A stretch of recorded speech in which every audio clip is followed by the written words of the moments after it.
Subscribe now and press the bell icon. Never miss an update. नमस्कार साथियों, स्वागत करता हूं सबका इस YouTube चैनल पर जिसका नाम है स्टडी विद पीएन लोधा। मित्रों, रीट शिक्षक भर्ती 2020 हेतु मनोविज्ञान के स्पेशल प्रश्न क्या टॉप प्रश्न, बिल्कुल नवीनतम पैटर्न पर आधारित प्रश्न आज आपके लिए लेकर आया हूं, जो आपके 11th 12th एनसीईआरटी और आरबीएससी की जो बुक है उससे निर्मित है साथियों। तो ये प्रश्न ऐसा है कि मैंने खुद ने बनाए हैं साथियों, तो आपको हर जगह ये प्रश्न नहीं मिल सकते, इस बात की मैं गारंटी दे सकता हूँ। और अगर आप वाकई में सेलेक्ट होना चाहते हो, 10 से 11 लाख जो फॉर्म भराएंगे और 31,000 लोगों का जो चयन होगा, तो आप वाकई 31,000 लोगों में चयनित होना चाहते हो तो इस वीडियो को आप पूरा देखना साथियों। बहुत ही शानदार, लाजवाब, नवीनतम पैटर्न पर आधारित क्वेश्चन मिलेंगे। सभी को पता है रीट की विज्ञप्ति बहुत ही जल्द आ जाएगी, कल मुख्यमंत्री जी ने इसकी घोषणा भी कर दी है।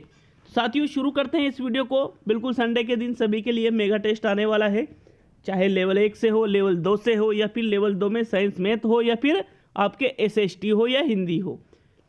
150 प्रश्नों का टेस्ट आ रहा है संडे के दिन। तैयार रहिएगा, जरूर देखिएगा, अपना मूल्यांकन करिएगा। चाहे आपने बिल्कुल भी तैयारी नहीं कर रखी है, लेकिन एक बार टेस्ट देख के पूरे संपूर्ण सिलेबस आपको पता चल जाएगा साथियों। तो वीडियो शुरू करते हैं। आपका पहला प्रश्न आएगा साथियों, मैं कह रहा हूं आपको बिल्कुल नए प्रश्न यहां पर देखने को मिलेंगे, और वही प्रश्न देखने को मिलेंगे जो आपको एग्जाम की दृष्टि है अति महत्वपूर्ण है साथियों। सबसे पहला देखिए, प्रश्न नंबर 1, निम्न में से कौन सी समूह निर्माण की अवस्था नहीं है? निष्पादन अवस्था, निर्माण अवस्था, सुषुप्त अवस्था और प्रतिमान अवस्था। तो मित्रों देखिए, समूह निर्माण की कौन सी अवस्था नहीं है, ये आपसे पूछा है। अब इसका जो सही आंसर है, इसका राइट आंसर रहेगा साथियों सुषुप्त अवस्था। समूह निर्माण की अवस्था नहीं है। समूह निर्माण की कुल 5 अवस्थाएं होती है। कितनी अवस्थाएं होती है? 5, जिसमें निष्पादन, निर्माण, प्रतिमान ये तीनों भी शामिल है, लेकिन उसमें सुषुप्त अवस्था सम्मिलित नहीं होती है साथियों। इसलिए आपका तीसरा विकल्प इसका सही आंसर रहेगा। सुषुप्त अवस्था समूह निर्माण की अवस्था नहीं होती है। और ज़्यादा जानना है आपको तो बिल्कुल मैं एक छोटा सा वीडियो इस जो टॉपिक है यह इस पर मैं बना सकता हूँ। मित्रों, प्रश्न नंबर 2 देखेंगे। आपका सेकंड प्रश्न है, समूह निर्माण की वह लिखा था मैंने, थोड़ा मिस्टाइप है, वह अवस्था जिसमें समूह के नियम या मानक निर्धारित किए जाते हैं कहलाती है झंझावात अवस्था, निर्माण अवस्था, समापन अवस्था और प्रतिमान अवस्था। तो देखिए, समूह निर्माण की उस अवस्था का नाम बताना है जिसमें जो समूह के जो रूल्स हैं या मतलब नियम या मानक है वो निर्धारित किए जाते हैं, तो उसको कहा जाता है प्रतिमान अवस्था। क्या कहा जाता है उसको? प्रतिमान अवस्था। मैं कह रहा हूं कि कॉपी पेन लेकर के बैठ जाना आज के वीडियो में, नहीं तो बाद में कहोगे कि अरे यार बड़ी ही आसानी से ये क्वेश्चन सही कर सकते थे, पढ़े भी थे लेकिन याद नहीं रहा। चौथा विकल्प सही रहेगा इसका प्रश्न नंबर 2 में। नेक्स्ट प्रश्न नंबर 3 आता है, पूर्वाग्रह की व्यवहारात्मक अभिव्यक्ति कहलाती है अभिवृत्ति, कुसमायोजन, सामाजिक दूरी और विभेद।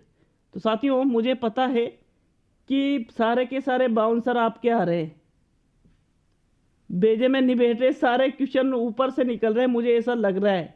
लेकिन यहाँ पर ऐसे ये क्वेश्चन हैं जो आपके रीट के एग्जाम में पूछे जा सकते हैं, जहाँ से भी पहले और क्वेश्चन पूछे जा चुके हैं। तो साथियों, इसका जो राइट आंसर है उसको कहा जाएगा विभेद। क्या कहा जाएगा उसको? विभेद। पूर्वाग्रह का मतलब क्या होता है कि आपकी जो पूर्व की धारणा होती है उसको व्यवहारात्मक रूप से अभिव्यक्त करोगे तो उसको कहते हैं विभेद। क्या कहते हैं उसको? विभेद। लिख लीजिए, इसीलिए कह रहा हूं कि कॉपी पेन लेकर के बैठ जाइए। नेक्स्ट प्रश्न नंबर 4 देखते हैं। आपके चौथा प्रश्न है, मनोगत्यात्मक चिकित्सा के प्रतिपादक हैं कार्ल रोजर्स, जेबी वाटसन, सिगमंड फ्रायड और इनमें से कोई नहीं। तो मित्रों, ये क्वेश्चन आपके बाउंसर नहीं, सीधे फुलटो से ही है। डायरेक्ट इस क्वेश्चन का आप सॉल्यूशन कर सकते हो, क्योंकि यहाँ पर मनोगत्यात्मक चिकित्सा के अंतर्गत किसका नाम आ जाता है, सिगमंड फ्रायड का। तीसरा विकल्प आपका सही रहेगा प्रश्न नंबर 4 में। अगला प्रश्न नंबर 5, पांचवा क्वेश्चन है, वापिस ऊपर से निकलने वाला है। संज्ञानात्मक का संबंध किस मानसिक विकृति से है, विषाद से है, दुश्चिंता से है, व्यक्तिगत विकृति से है या मानसिक मंदता से है। तो साथियों, संज्ञानात्मक का जो संबंध है, आपको अब यह बताना है कि उसका संबंध किस मानसिक विकृति से है। इसका जो राइट आंसर है साथियों, वो रहेगा विषाद। किससे है साथियों, विषाद। प्रथम विकल्प आपका इसमें सही रहेगा। देखिए, ये क्वेश्चन ऐसे क्वेश्चन है जो वास्तव में ही इम्पोर्टेंट है। आपको ऐसा लग रहा होगा कि ऐसा नहीं है कि भाई ज़्यादा व्यूज के लिए, ज़्यादा लाइक के लिए, ऐसा बिल्कुल भी नहीं है साथियों। वास्तव में ही ये इम्पोर्टेंट क्वेश्चन है। प्रथम विकल्प सही रहेगा प्रश्न नंबर 5 में। अगला प्रश्न नंबर 6 देखेंगे। आपके 6वां क्वेश्चन आता है मित्रों, निम्न में से कौन से विकार में ध्यान केंद्रण संबंधी दोष अथवा अति सक्रियता जैसे लक्षण प्रकट होते हैं। विकल्प है विरुद्ध आज्ञाकारी विकार, दूसरा विकल्प है आचरण विकार, तीसरा विकल्प है वियोगज दुश्चिंता विकार और चौथा विकल्प है ADHD। तो साथियों, आपको राइट आंसर देना है। इसका राइट आंसर क्या रहेगा? अब प्रश्न को आप अच्छी तरह से देखिए। इस क्वेश्चन को मैं करा चुका हूं। तो साथियों, आपसे प्रश्न क्या पूछ रहा है कि वो विकार कौन सा है जिसमें बालक में ध्यान केंद्रण संबंधी दोष होता है, मतलब एक जगह पर वो ध्यान केंद्रित नहीं कर सकता है, और अति सक्रियता मतलब वो बहुत ही ज़्यादा सक्रिय रहता है, वो कुछ ना कुछ करता रहता है साथियों, तो उसको कहा जाता है ADHD। मैंने इसको अच्छी तरह से अभी 1-2 दिन पहले एक क्लास ली थी, महत्वपूर्ण टॉपिक के नाम से ऐसे कुछ क्लास थी, तो उसमें ADHD भी आपको करवाया था साथियों। चौथा विकल्प आपका सही रहेगा प्रश्न नंबर 6 में। नेक्स्ट प्रश्न नंबर 7वां क्वेश्चन है, व्यक्ति का स्वयं के बारे में उसकी क्षमताओं योग्यताओं का प्रत्यक्षण कहलाता है। स्व सम्मान, स्व नियंत्रण, स्व संप्रत्यय और उपरोक्त सभी। तो साथियों, यहाँ पर जो सही आंसर देना है आपको, तो कौन सा विकल्प सही रहेगा साथियों? प्रश्न क्या पूछ रहे हैं आपसे, स्वयं के बारे में और उसकी क्षमताओं योग्यताओं का प्रत्यक्षण, तो उसको कहा जाता है स्व संप्रत्यय। स्व संप्रत्यय का मतलब ये होता है कि आपको खुद के बारे में, खुद की योग्यता है, खुद की जो क्षमता है, आप अगर उनको पहचानते हो कि हाँ मैं ये कर सकता हूँ, तो उसको स्व संप्रत्यय कहते हैं। जैसे कोई छात्र है, अब वो रीड की तैयारी कर रहा है, उसको लगता है कि हाँ मुझ में इतनी एबिलिटी है कि मैं लाखों लोगों में से हजारों लोगों में आ सकता हूँ। तो साथियों, उसको इसका अच्छी तरह से प्रत्यक्षण है, अच्छी तरह से वो इस बात को जानता है, उस तरह से वो मेहनत करता है, तो उसको स्व संप्रत्यय के नाम से जाना जाता है। नेक्स्ट प्रश्न नंबर 8 देखेंगे। आपके 8वां क्वेश्चन है, व्यक्तित्व मापन के, ये थोड़ा मिसटाइप है, स्व प्रतिवेदन मापक में सम्मिलित नहीं है। देखिए, व्यक्तित्व मापन की 3 प्रकार की विधियां होती है। एक तो आपके होती है प्रक्षेपी विधियां, एक होती है आपके स्व प्रतिवेदन मापक, और एक होती है आपके व्यक्तिगत विधियां, व्यक्तिगत, प्रक्षेपी और स्व प्रतिवेदन मापक। तो यहाँ पर स्व प्रतिवेदन मापक में कौन सा सम्मिलित नहीं है? MMPI, EPQ, 16PF और TAT। मोस्ट इंपॉर्टेंट क्वेश्चन है साथियों। देखिए, MMPI, EPQ और 16PF ये तीनों ही स्व प्रतिवेदन मापक के अंतर्गत आ जाती है, जबकि जो आपके TAT परीक्षण है ये प्रक्षेपी परीक्षण के अंतर्गत आती है। किसके अंतर्गत? प्रक्षेपी जो परीक्षण है व्यक्तित्व मापन के, मतलब जिसमें अचेतन मन के अध्ययन के आधार पर अचेतन मन का अध्ययन किया जाता है और फिर व्यक्तित्व के बारे में बताया जाता है, तो वो प्रक्षेपी विद्या कहलाती है, और ये TAT उसी के अंतर्गत आ जाती है। मतलब यहाँ पर आपका जो चौथा विकल्प है साथियों, वो सही रहेगा क्वेश्चन संख्या 8 में। अगला प्रश्न नंबर 9 देखेंगे। किसके अनुसार जीवन में मिलने वाली सफलताओं में 20% सामान्य बुद्धि का एवं 80% सांवेगिक बुद्धि का योगदान होता है? ऐसा किसका मानना था मित्रों? डेनियल गोलमैन, सेलोवी, मेयर और कोई नहीं। अब ये क्वेश्चन मैंने बड़ा ही कंफ्यूजन वाला डाला है। प्रश्न आपसे क्या पूछ रहा है कि जो अपने जीवन में सफल होते हैं उसमें 20% तो अपनी सामान्य बुद्धि के आधार पर और 80% उसमें सांवेगिक बुद्धि का योगदान होता है। देखिए, जो सांवेगिक बुद्धि है यहाँ पर उसके बारे में बताया जा रहा है कि भाई वो उसका ज़्यादा इम्पोर्टेंस है। अब सांवेगिक बुद्धि में तीनों के नाम चलते हैं, सेलोवी, मेयर, सेलोवी का भी, मेयर का भी और गोलमैन का भी। तो कोई नहीं तो आपका गलत हो गया। मित्रों देखिए, सांवेगिक बुद्धि के बारे में सबसे पहले सेलोवी और मेयर ने बताया था। किसने बताया था? सेलोवी और मेयर ने। और इन्होंने इमोशनल इंटेलिजेंस नामक एक किताब लिखी, डेनियल गोलमैन ने बाद में लिखी थी। जब सेलोवी और मेयर ने सांवेगिक बुद्धि के बारे में बताया तो ये इतनी ज़्यादा प्रसिद्ध नहीं थी, लेकिन फिर इसके बाद में डेनियल गोलमैन ने जो एक इमोशनल इंटेलिजेंस नामक की किताब लिखी, उस किताब में सांवेगिक बुद्धि के बारे में विस्तृत रूप से बताया। और उसी बुक में डेनियल गोलमैन का मानना था, उसी बुक में वर्णन किया इन्होंने कि व्यक्ति की सफलताओं में 20% सामान्य बुद्धि का और 80% सांवेगिक बुद्धि का योगदान होता है। अर्थात आपका प्रश्न नंबर 9 में प्रथम विकल्प सही रहेगा। मित्रों, सांवेगिक बुद्धि को प्रसिद्ध सबसे ज़्यादा डेनियल गोलमैन ने ही किया था, इसलिए जनक भी इनको माना जाता है। लेकिन सबसे पहले किसने बताया था? सेलोवी और मेयर ने। नेक्स्ट प्रश्न नंबर 10 देखेंगे। 10वां क्वेश्चन है, मनुष्य जन्म से ही स्वार्थता, आक्रमणशीलता जैसे गुण मौजूद होते हैं मनुष्य में, जो समाज द्वारा नियंत्रित कर दिए जाते हैं। यह कथन किसका है? रूसो, स्पेंसर, फ्रायड और जेबी वाटसन।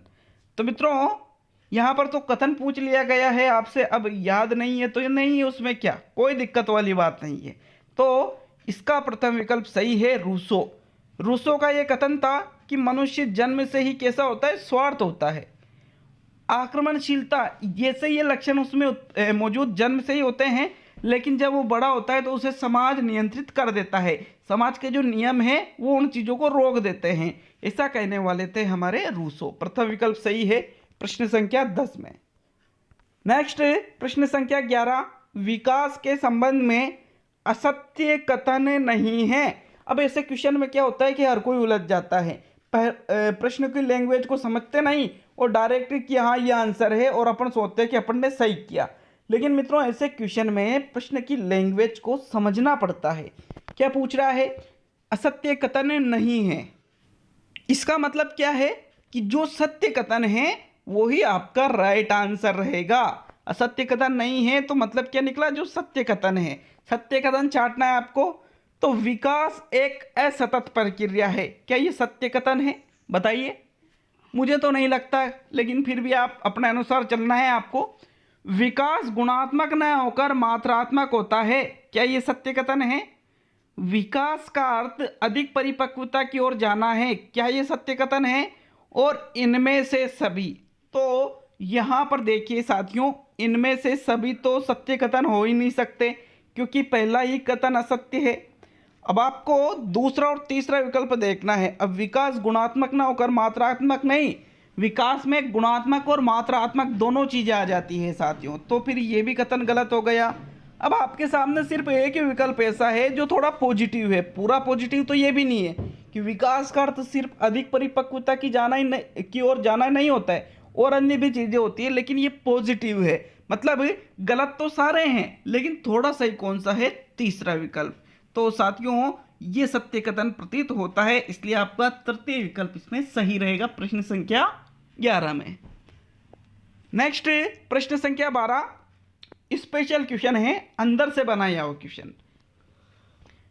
एरिक्सन के सिद्धांत की पांचवी अवस्था तादात्म्यता बनाम भ्रांति की विशेषता नहीं है कि यह अवस्था 12 से 18 वर्ष तक चलती है। इसमें बालक अपनी पहचान बनाने की कोशिश करता है। इसमें तीव्र कायिकी परिवर्तन होते हैं और बालक की उद्योग उम्र की शुरुआत हो जाती है। तो साथियों राइट आंसर बताना है इसका जो सही आंसर है, इन्होंने कुल देखिए इरिक एरिक्सन ने कुल कितनी अवस्थाएं बताई है, 8 अवस्थाएं बताई है, जिसमें आपके 5वीं अवस्था है तादात्म्यता बनाम भ्रांति। तो इसकी उम्र सीमा बिल्कुल 12 से 18 वर्ष तक ही चलती है साथियों। बालक अपनी पहचान बनाने की कोशिश भी करता है समाज में कि उसकी कुछ पहचान बने।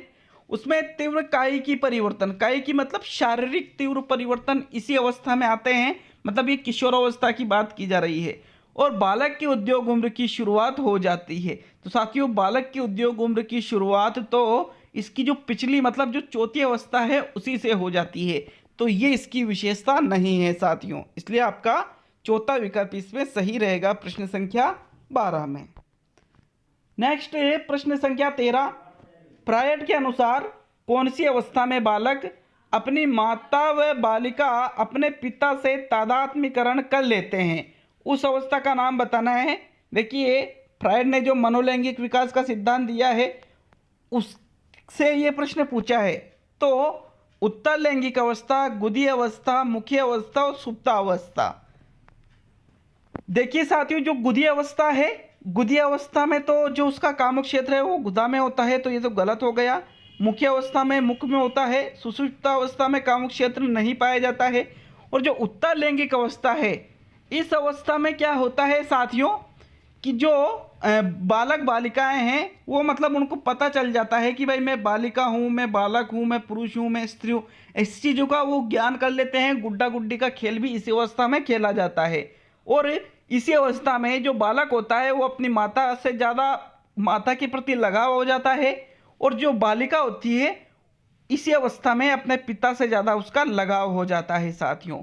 तो आपका प्रथम विकल्प प्रश्न संख्या 13 में सही रहेगा।